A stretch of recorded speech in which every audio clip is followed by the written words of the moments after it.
you know, I wouldn't be surprised if he went for that Stalker's Blade, but he likes to play a bit more of that defensive champion. Yeah. Now, Lasagna plays a very team-fight-orientated jungle route. He likes to go for engage for his team. He doesn't necessarily need to put the damage down because, like we've said before, Choke have got such a good lineup at putting damage down themselves. Yeah. There's a big decision for UNiTE to make here. They've got to take some stuff off the table. Xerath. I wouldn't be surprised by a Xerath pick. I know UNLIMIT likes his Orianna. I don't know a huge amount about his champion pool, but I think Orianna and Xerath are pretty high up there. And it looks Boosh. like Boosh. Oh, I forgot. They forgot about the Sion pick. Sion in the top lane for Boosh is going to be absolutely incredible. He loves that champion. Get that level 6, and then you can gank basically any lane really, really easily because you've got that unstoppable onslaught from long range. Come straight into the mid lane, help out UNLIMIT. Razor getting his Jarvan as well. This is going to be an amazing game. This is big though because now Alchemist and Chewed Up have got their comfort champions. Yeah. Are we going to see a comfort champion fest here? Quite possibly. Because quite possibly going to get everyone on the champions at their best. Graves was actually free for Chewed Up in the last game and they decided not to pick it. They went for the Lucian instead. So yeah. Although Graves is a comfort pick, they might be more comfortable as a team with perhaps picking up that Lucian. Yeah, and obviously Alchemist now going to get his best champion. This is going to put a lot of pressure on Limit and UNLIMIT to perform because I've been told like a lot of times, I also don't know too much about UNiTE, but I do have a wonderful friend in the form of Blood Penguin, Blood Penguin. who you'll be seeing casting next yeah. week, the Irish caster. He says that UNLIMIT is the anchor for UNiTE. He generally tends to tend to perform well, and that's when UNiTE look like they're going to go on to win games. And obviously now you're going up against Alchemist. This is the top tier UK mids you're going up against. Now obviously no respect to Jotorius, disrespect to Jotorius, but he doesn't quite get on the same level as a challenger mid lane. He is Diamond 5 himself. So UNLIMIT's got a decision to make now. Does he try and go for something aggressive where he can look to shut down Alchemist? Or is he going to respect the fact that actually Alchemist has got a good amount of experience on Xerath and maybe would be able to play appropriately versus these guys and go for something a little bit more defensive? Yeah, an interesting thing actually, just so that everyone knows, there haven't been any Kalista picks or bans, and of course that's because Kalista's banned out. Kalista is banned out. But some of the changes in 4.20 have increased the effectiveness of other AD carries. So Lucian got nerfed ever so slightly. Ardent Blaze not doing quite as much damage and of course not being able to put that pressure down. But Graves, we talked about this earlier, has a lot more pressure in lane now. Because of the changes to magic resistant armor, his passive gives you a lot more in lane than it used to do. And if you want to think about it theoretically, I know everyone in the world loves theory. Graves' passive obviously gives him stacking flat magic resistant armor. Then flat magic resist and armor has been buffed now by a solid percentage. So Graves actually hits further up the cumulative curve. If you think about it in a curve that goes like this, he hits a little bit further up than he used to. So he gets a little bit more resistance in lane in terms of flat percentage resistance of damage coming down onto him. So it means he's a little bit tankier, and that's why you're trying to see him take a little bit more action now than he used to, and he does very well against the heavy trade AD carries because he can trade heavily and sustain against those trades a little bit better. But we are going to see UNLIMIT picking up a Kassadin against a Xerath. I don't want to say ballsy, but that's manly. That's a manly pick there, because obviously if you think about it theoretically, Alchemist has got everything in his kit to deal with a MLE mid laner. Obviously the Null Sphere is going to provide a small shield for him, but you know, you can shield the Arcano Pulse, but maybe you're not going to shield the Eye of the Storm or the Shocking Orb. So I think UNLIMIT's going to have to play very carefully here. And actually this is not a surprise. Numrock is a fantastic Yorick player. Yeah, he loves his Yorick. This will be fun, guys, because he is the mechanics that guy could pull out with just the Ghost is so good. You're in for a treat. I don't know how it matches up into Sion though. I mean, we don't see a huge amount of Sion top lane played at a high level, and he's got a lot of harassment potential. Of course, he can knock those minions back as well. I assume he can knock ghouls back if he wants to, because they're counted as enemy minions, so won't be able to get as much harassment down of those as he could. But there's a lot of interesting mechanics in that top lane. Yorick versus Sion, not commonly seen. I expect to see both these teams being a little bit cagey around the top lane as well, because they don't quite know what's going to happen. I've seen some interesting Sion builds in the past, right? There's three main ways that you build Sion. The most coveted and most popular way is you build full tank. You're basically a engage machine in the form of your ultimate. And then you don't really do the damage, but you have a lot of CC behind you when you've got that decimation smash and things like that. You can build a full AD Sion, which means you're squishy as hell, but you do a lot of damage, and when you get into your passive form when you die, you do a lot more damage. Or you can go for this magic penetration Sion, which is a bit like playing AP Sion, but You don't worse. commonly see that penetrations. Like, I expect a tank sign. Yeah, really I expect it. do Do you know what's very interesting? What we saw previously, I think actually I was casting with Blood Penguin, but basically they built Righteous Glory on Scion first. And you can activate Righteous Glory as you're dying, so that you have the increased movement speed in your passive form, and then you slow them down as Righteous Glory ends, and suddenly you're on top of the AD carry when you're dying and doing a lot of damage. Yeah. It's a very strong item to pick up on the Scion. Obviously, it doesn't provide any flat resistances, so it's a little bit more risky to go for, and you're really counting on actually dying in teamfights to make it completely worth it. Obviously, it's worth it outside of it as well, but if you're looking to utilize it for that action, you're counting on dying, which is probably not the best way to play a Scion. Yeah. But the other thing that's really cool with Scion, and I've seen Araneo actually suggested doing this in one of his YouTube videos, as far as I remember. You can go and steal the enemy's red buff, die to it, get level 2. You keep the red buff proc because that's how it works now. You keep a buff if you die to a minion, and then you go back to base and you've respawned by the time, and then you can teleport into your lane with an automatic level 2. You can do it with wolves as well. I saw if it you want to. Yeah, you can do Gromp or wolves as well. I saw what happened. He goes to the tower. Takes a couple of tower shots, goes to the Gromp, dies, and then solos the Gromp in his passive form. He still gets the experience, even though he's dead. And then he comes back at level 2. But it provides you with a small advantage. I kind of see how it works, but I honestly don't feel like it's something that we'll see. I think it's a little bit of a cheese. It's a little bit cheesy, yeah. But you never know. I mean, like, Boosh plays a lot of top lane Scion. If you want to get an advantage on Yorick, then getting the early advantage is always good. Yeah, because you can put a lot of harassment down. And Scion is actually really good at harassing in lane, especially against someone like a Yorick who doesn't have that all-in potential that you'd see perhaps from a Gnar or an Aurelia or someone else with a little bit more burst damage. Yorick is strong and Numlock does like him, but I'm not sure if he's going to be able to match up against this Scion coming out from Boosh. Yeah, but then obviously I've seen Numlocked, and it's not a champion that we see often in the meta, but Numlocked plays it a lot. That's why I wasn't so surprised, because I know as a player, Numlocked is good at this champion. I don't know, I think this will be a fairly even top lane. You do have two guys who are on top of their game in terms of top lane, and Boosh, he grinds this Scion. Like, that is his champion. You know, and Limit is on a Castin going up against, you know, the favourite Xerath on Alchemist, and you've got Chewed Up and Zodiac going for a mirror lane that they had previously. I believe it's a slight change in the lane they're going up against, not the Corki, the Graves instead. A little bit more burst potential there, so they're going to have to watch out, because they did a lot of strength coming out. They did struggle actually against the Sona previously. There's a lot of burst potential coming out from that bot lane, from Hustlin and Coco Pops. Another thing that we haven't really talked about is the pressure that you can get from Razor on that Jarvan early game. If you can get onto Xerath, get Alchemist's flash out early, he can come back down for another gank, say level 3 after he's completed his jungle clear.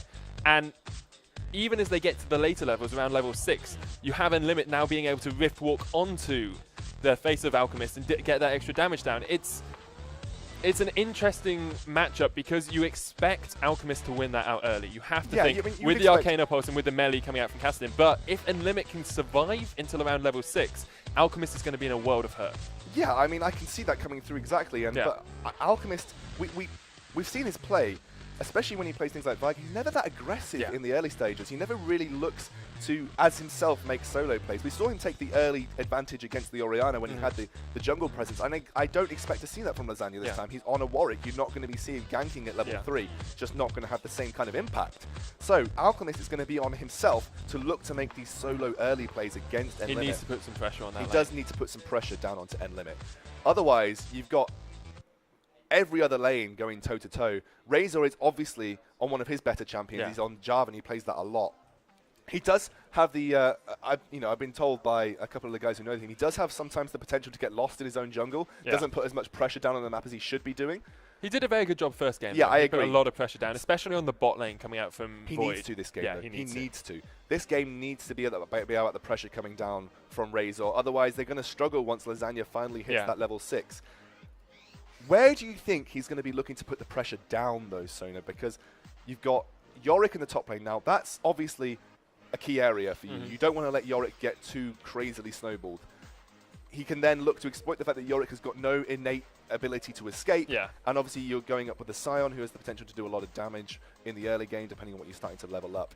Could gank Alchemist in the mid lane, but obviously going to have a little bit more difficulty getting the damage down with a Kassadin pre-6. And you could gank the bot lane, but it's quite safe. You've got a Janna who can Howling Gale your Flag and Drag combo. Do you expect them to be putting a lot of pressure on Numlock this game? Because that's kind of where I feel most of the pressure would come out. You have to, especially looking at the last game, how well Numlock can carry just by himself. Yeah. And as we get into those mid-game team fights, as we get into the late-game team fights, if you've got Numlock locked out of the fight just by managing to not give him anything, if he hasn't got his Mana Moon, or if he hasn't got his Iceborne Gauntlet, if that's the build he decides to go for, then you can just shut him out of fights, especially with a Yorick who, by himself, doesn't tend to contribute a huge amount to a fight. You need a fed Lucian, or you need the ability to bring DX Alchemist back from the dead so he can spam his spells. Like, the whole point of Yorick is he's great in the team if one of your other team gets fed, or if you get fed yourself. Exactly, he's not good by himself most of the time. Oh, actually, Lasagna needs to be careful here. There's a lot of collapse onto him. He was doing a little bit too aggressive. Going to be chased away as a lot of pressure coming down here. They're going to get a ward early on, and Lasagna just going to laugh his way all the way back to the Nexus as he starts to back off here. Ward does come down, though, onto the blue buffs. They may know where he's potentially looking to start. But yeah, I mean, Numlock, it's a pickup with a team that he knows will potentially get fed. He knows Chewdup's very safe, very good skill positionally, which is obviously very important. When you've got the Ghost coming back, you need to make the most of that 10 seconds, so their position counts more than anything. Alchemist, he knows will hit all of his skill shots on that champion that he's so good at. There's a lot here that Numlock can look to exploit with his ultimate. He just doesn't want to get too far behind himself either. Oh, definitely. Interestingly, actually, we haven't talked about this. Soul Furnace on Scion gives you HP whenever you kill a minion. Is that the right skill? I'm pretty sure it's Soul Furnace. The omens coming out from Yorick, do they count towards Soul Furnace? Because that's a lot of extra I HP. believe they do now, because obviously they have that gold value attached to them too. I believe killing the minions, it's actually, you would think it's a lot of extra XP, but it'll take a lot of time to stack that up to, an actual acceptable level. And I don't think you tend to level up that Soul Furnace early on. Roar of the Slayer is going to be the first. That's actually a harassment tool. It's obviously the harassment tool, and it's the most appropriate thing to level up on Scion first. Interestingly, some Scions choose to level that as their first max spell. They max that out, so they've got that lane presence. Because obviously, Decimating Smash, if you're not going full AD, it's really there as a CC tool more than anything. It definitely is, and I expect to see that Roar of the Slayer being the maxed out spell onto Boosh, but he knows a lot more about Scion than I do, so we'll have to see how he does decide to build. Gone for that Soul Furnace second just to get a little bit of extra pressure down, and of course you can always tell a Scion wants to go aggressive when he pops that Soul Furnace just to get close and personal with you. UNiTE taking a lot of harassment in the mid lane, has got his Crystalline Flask though, so will be trying to sustain himself up. Actually doing a relatively good job of getting his CS. He's keeping even with Alchemist at the moment, but as soon as it starts to get under his tower, Kassadin does have Netherblade to farm under tower, but can sometimes struggle just because you need to get your enemy spamming spells for you to get Force Pulse out, and it can be difficult for you to actually get all the TS under tower. Yeah, I mean, Alchemist does have the tendency to spam spells in lane, so obviously it means that UNiTE will have the potential to build that Force Pulse up, but obviously you're not going up against a guy who has a spell up every second. It takes a little bit longer for Alchemist to get his cooldowns up, so Force Pulse isn't as big of a deal really in that mid lane as it is compared to the top lane, for instance, because obviously you don't use it really as a harassment tool as much anymore. You don't level it up first. You actually still go for that Null Sphere as it is the most efficient thing to level up. But sometimes people do level up that Netherblade, but obviously really only effective against melee champions. Big trader in the bot lane. Actually, Kokopop's taking quite a bit of damage. Hustling there as well. Auto attacks from Zodiac doing a lot, especially with that Spell Thief's Edge as well that he's picked up, meaning that he gets that extra little bit of magic damage. Lasagna is fighting up against Razor at the moment. UNiTE coming in from the side as well. Doesn't connect with the Force Pulse. And Alchemist misses a shocking orb to the side. But they need to be careful because Zodiac's coming down from the... coming up from the bot lane. Going to chase onto Razor. The flash away from UNiTE will keep himself safe. And actually, we see Chewed Up being pushed out of that bot lane. As soon as they saw Zodiac rotating away, they decided to put a bit of extra pressure onto him. Yeah, very nice turnaround, and obviously Alchemist doing what he does best, which is using that Xerath as a massive potential poke tool in the early game. He's so good. Again, but burnt the flash onto UNiTE, which in the next 2 levels, if he can get if Warwick can get level 6 before, can look to try and exploit that, and I think this is Alchemist doing his best job to exploit that right now. But like you said, in the bot lane, big trades going left, right, and center, but eventually really going in the favor of UNiTE, because they've got that form of sustain. Look at that CS advantage as well. 10 CS up already, only 5 minutes into the game. Great pressure here by UNiTE. And they're pressuring around times that minions are going low as well. Look at this, they're going to lose the cannon minion just because of this extra pressure. Chewed Up tries to get in, doesn't get the auto attack off, goes very low as well. and he will just have to back away. Great pressure here from UNiTE in the bot lane. Yeah, I mean, they're going up against a very... Oh, and Limit gets caught out here. He's going to go quite low, but there's no Ignite on Alchemist, means he can't get the kill. Arcano Pulse will be up in just a second. He's not. He's going to go for the flash. He misses. Oh, and Limit with the dodges and the ducks and the dives and the weaves means that he manages to survive. Of course, it already burnt his flash in the earlier river fight, but does get himself out alive and will be able to get back to that lane relatively quickly. He's going for a Catalyst first. Burning the flash means that Razor is now going to have the potential to gank more effectively in the next 5 minutes onto DX Alchemist. It's going to be difficult now. DX Alchemist is going to have to play careful. He's unfortunately put himself in a position where he probably didn't want to be. Didn't pick up the kill. Did force a little bit of experience away from Limit, but probably won't matter too much in the grand scheme of things. And Numlocked again losing out on CS. And to be honest, right now it looks like UNiTE are really taking this game to Choke Gaming. Just doing a great job in their top lane. He's 10 CS up as well. Just clearing out these waves as quickly as possible. Numlock trying to get in there, but a lot of health already on Booch with that Giant's Belt means that he can do a huge amount of damage to Numlocked as well and just push him back.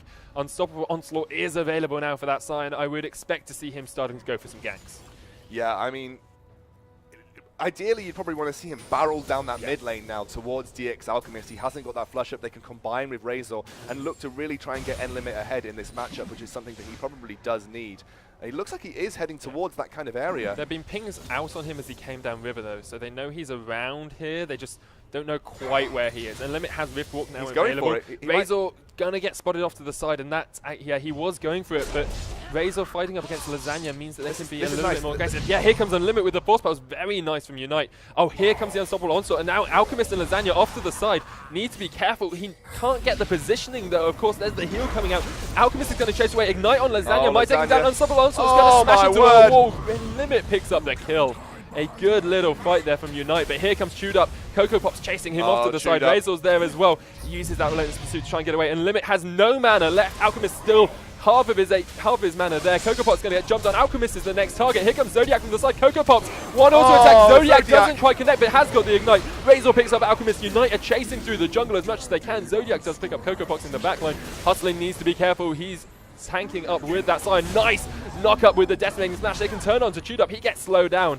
There's Razor as well going in. Who they're going to target? They're going to go for Chewed Up. He doesn't have his flash available. No. He will get taken out, and Limit picks up the kill. 3 kills now for UNiTE, and they are showing their power. I kind of see what Choke was trying to do there, but they played it all wrong. Far too aggressive onto the UNiTE lineup. They were trying to buy time to allow Numlock to get that top lane tower. I think it may have actually worked out, and they may end up picking this up, but it's given a lot of advantage to Limit here on that Kassadin, and we saw how potent he was on the Orianna. Really, probably wasn't the best point of call to go and give him 2 kills on the board, and this is all right for Choke in the sense that they got that tower, but they're still behind on gold because of the kills that went down there, and it's not going to help out Chewed Up and Zodiac in that bot lane, who have already been struggling against Coco Pops and Hustling. And we talked about not really knowing the full power of UNiTE, having not seen them go up against too many other teams, but right now the might of Ireland really coming through strong. Choke are going for their first dragon of the game, though. They need to be careful. Hustling and Coco Pops off towards the side can put some pressure down here.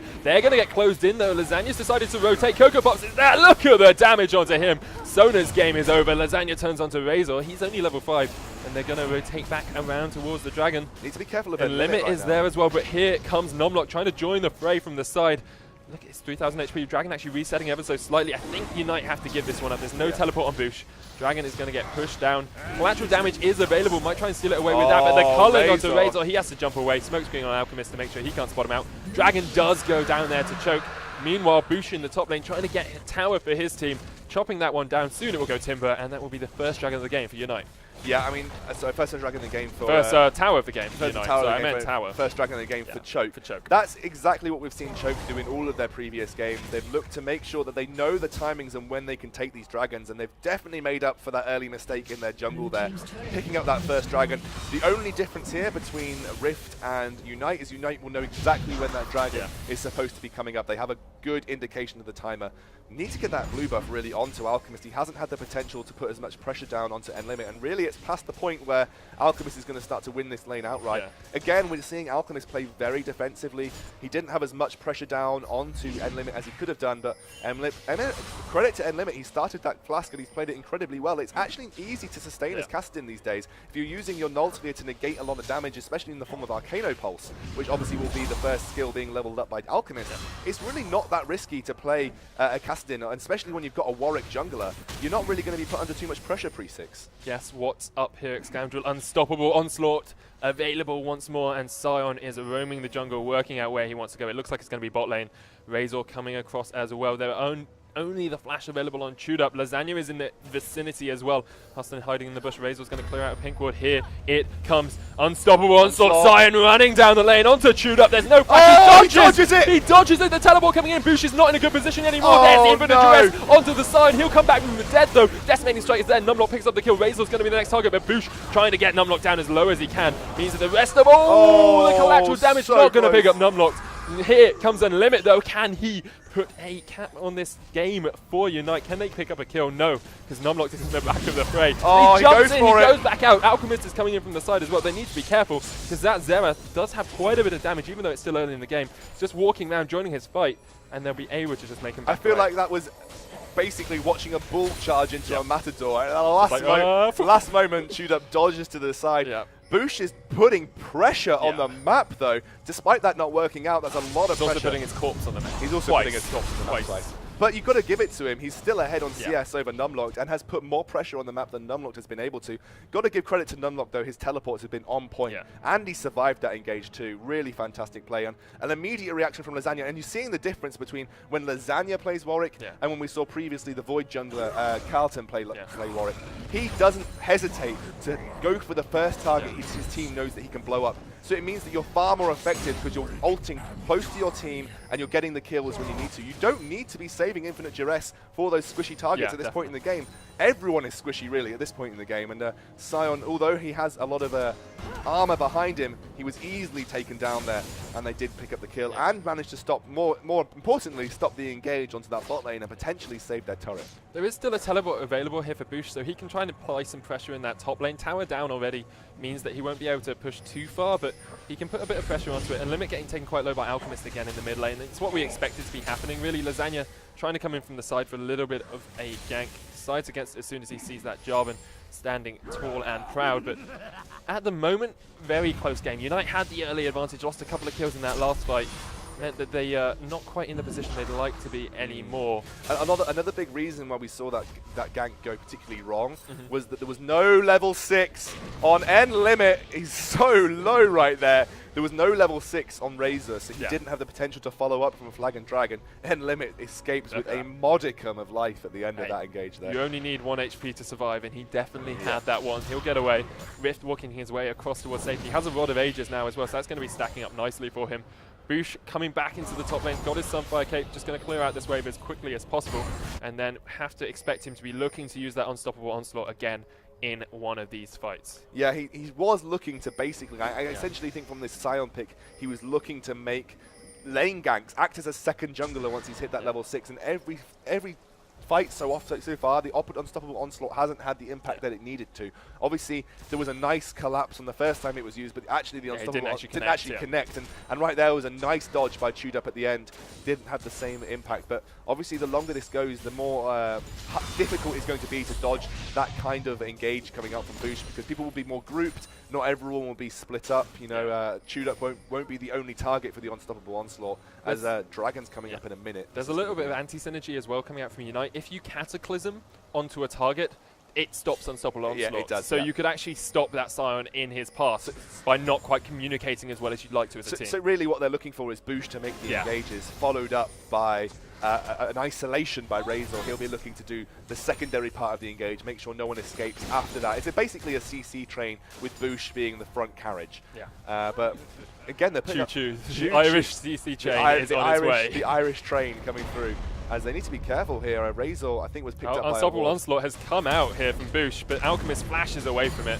Nice little fight there by Bush, though, means the flash won't be available for the Dragon fight, which is going to start in about 30 seconds. And he has the ability to do this because Numlocked is not playing a champion that can easily pressure that top lane quickly. He's so far behind on CS2 at this moment in time and is not particularly tanky, only having picked up that mana immune. But he is heading down, doesn't have that teleport, wants to make sure he is around for that dragon. But Boosh definitely doing more on the map right now and getting more CS in his pocket with Numlock. But it takes a while for Numlock to gear up as Zodiac and Chewed Up trying to make a little bit of engage in this bot lane. Big group up here. Unstoppable Onslaught is not going to be available for the dragon fight either. But nor is Alchemist Flash, and that's a big thing. If they can get onto that backline, they can melt Alchemist very, very quickly. Only has a Morello Nomicon. Shocking Orb not going to connect across the wall. And UNiTE need to start grouping up. The Rift Scuttler is going to get taken down here. That is the Infinite Duress onto Hustling, and that is a very dead Graves. Lasagna, they're just chasing onto it. Look at the culling as well. Razor gets so low. He gets taken out by Lasagna as well. And Limit jumping onto that warwick. There's the right of the Arcane. Coco Pops has to flash himself away, and Boosh not able to commit himself into that team fight means that Choke Gaming take the fight and will take the dragon as well. Well, you can easily, I talked about going for the first target, but when that first target is a AD carry, it makes even more sense to go straight for it. And you saw the immediate follow-up, the immediate reaction from the Choke Gaming team, from Alchemist to make the pick there. And that's the second dragon in the game going over to Choke Gaming, and they are starting to do exactly what they did against Rift, starting to strangle the Irish competition out of this game. Actually a little bit out of position here. Yeah, he's going to get locked up. Arcanopulse comes in. There will be a Shocking Orb available for Alchemist. The Ignite goes down. Boosh does have that shield right at the last moment with the Soul Furnace to keep himself alive. And Coco Pop's coming in with the heal as well. Means that he will be able to back away. But it's dangerous for UNiTE. They're 2,000 gold behind. They're 2 dragons behind as well. And after a very promising start, they just haven't quite got the synergy going on yet. Oh, and Limit looking to go toe-to-toe with Alchemist there. Does get a lot of damage down, but nothing is going to come of it afterwards. And right now, UNiTE just looking to consolidate on their losses and make sure they don't get further behind again. This next dragon is going to be a big, big focal point for them. Going to have to start to make a little bit more use of Boosh's ultimate. It hasn't been working out for them, and I think right now, when you have something like this, it's a bit more of a surprise tactic. Yeah. I think Choke will have known about the fact that Boosh would have been wanting to use that ultimate aggressively, but may not have expected it so early. Yeah. But the fact that it's failed 3 times now, Choke is going to be very aware of the timing of the ultimate, of when they're going to be in an exploitable position. They're not going to easily be as exploited by this Scion ultimate, and really Boosh, I think, can't become a split-pushing presence because, you know, Scion doesn't have the damage to 1v1, especially someone with the sustain of Numlock on Yorick.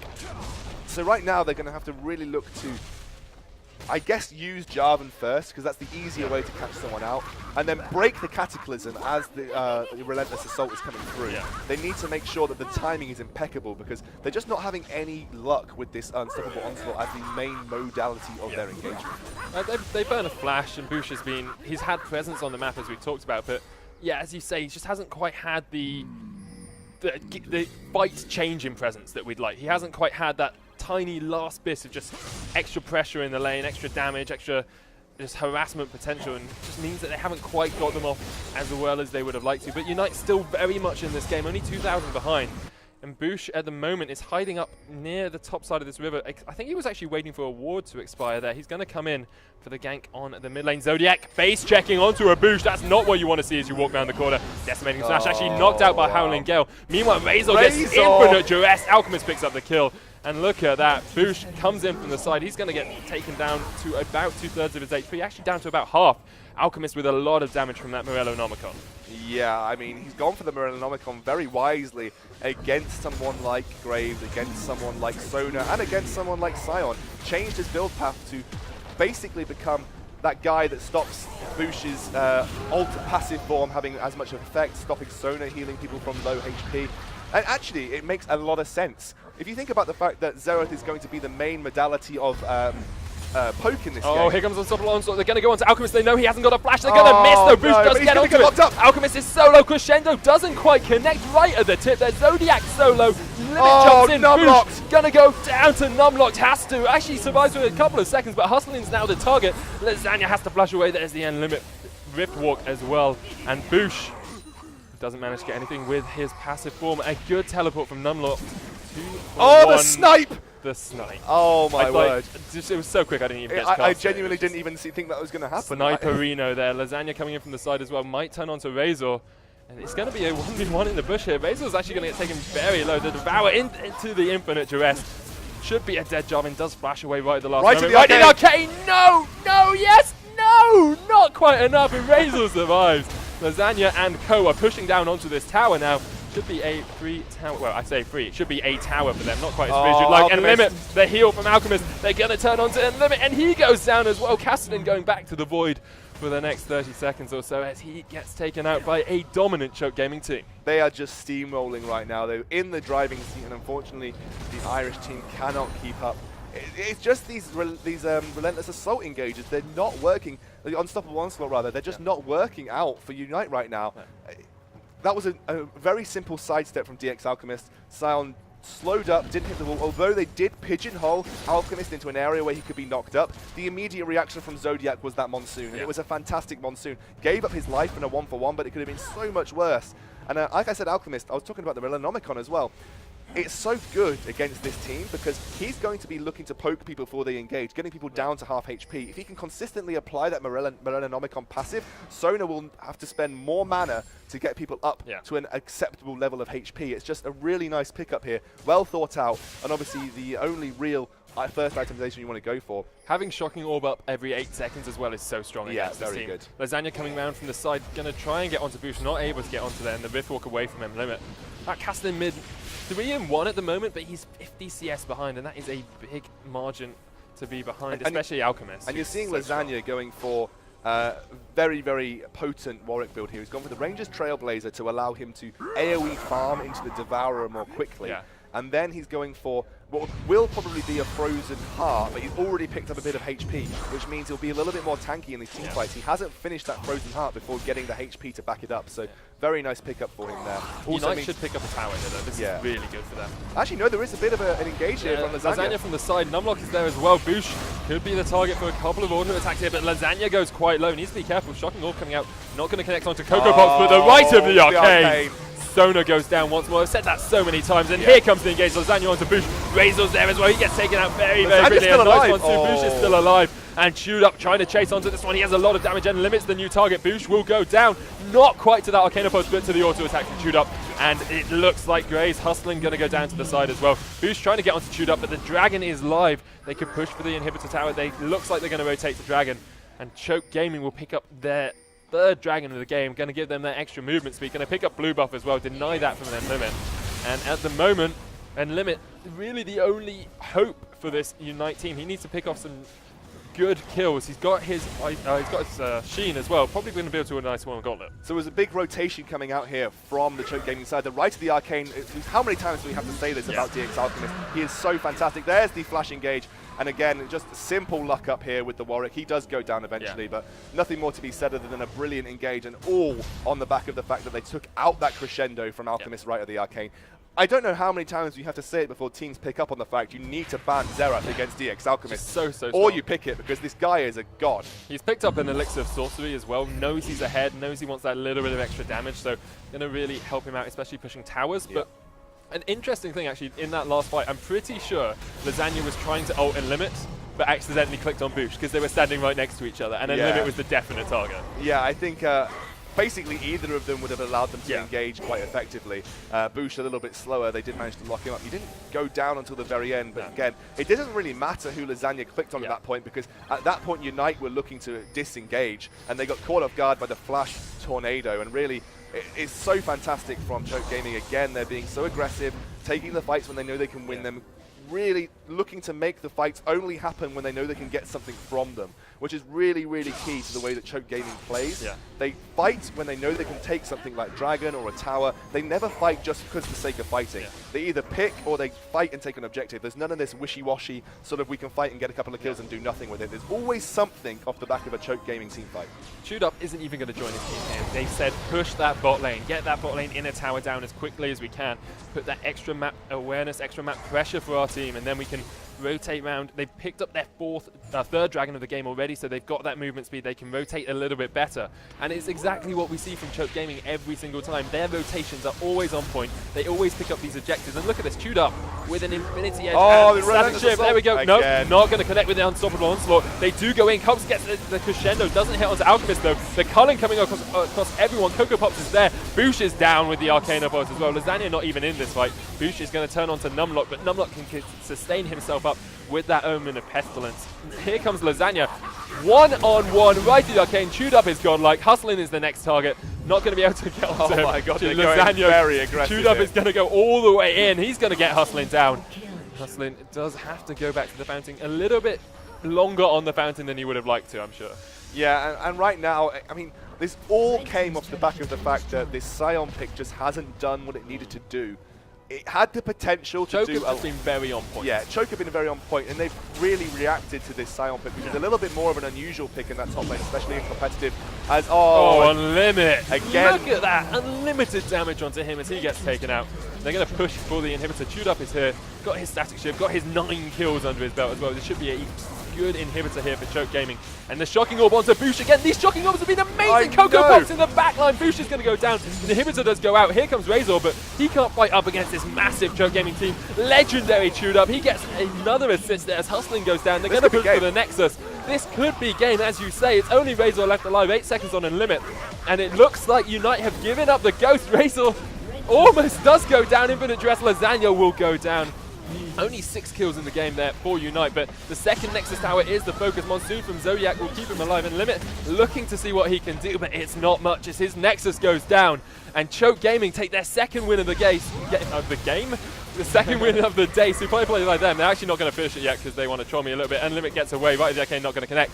2 auto attacks Chewed Up. Come on, there we go. Nexus goes down, and Choke Gaming take their second win of the day. UNiTE Gaming go 1-1. They are joint with Rift in that second spot. I said this week previously that my pick to win the 4 Nations was Choke Gaming. Yeah. On the talk show that Riot hosted. Yeah. I said that Choke Gaming was my favorite to win, and you can see exactly why I said that. These guys are powerful. That was an early finish for a Choke Gaming game, just because of the way they rotated around those objectives. They made those team fights count. That's what's so important about the way that Choke Gaming play. They make their team fights count. Oh, yeah. And unfortunately, the Might of Ireland, although they had a very, very early and steady really start, good early game from them. They just it's promising. Promising. They just didn't manage to close it out. And do you know what's so interesting about this? I believe that Choke have now almost guaranteed their qualification spot. Yeah, they're 2-0. 2-0. Actually, if they lose their last game against UNiTE, not against UNiTE, against Rift. They would be 2-1 against Void. So they would be 2-1. Yeah. And if both Rift and UNiTE win, they'd both be 2-1 as but well. Right now, the battle for second place is almost certainly going Rift to be and UNiTE. Rift versus UNiTE, which I believe is the last game of the day. No, we have that game and then we have the Void. Okay. Void so basically, what we're saying is UNiTE and Rift going to go toe-to-toe to qualify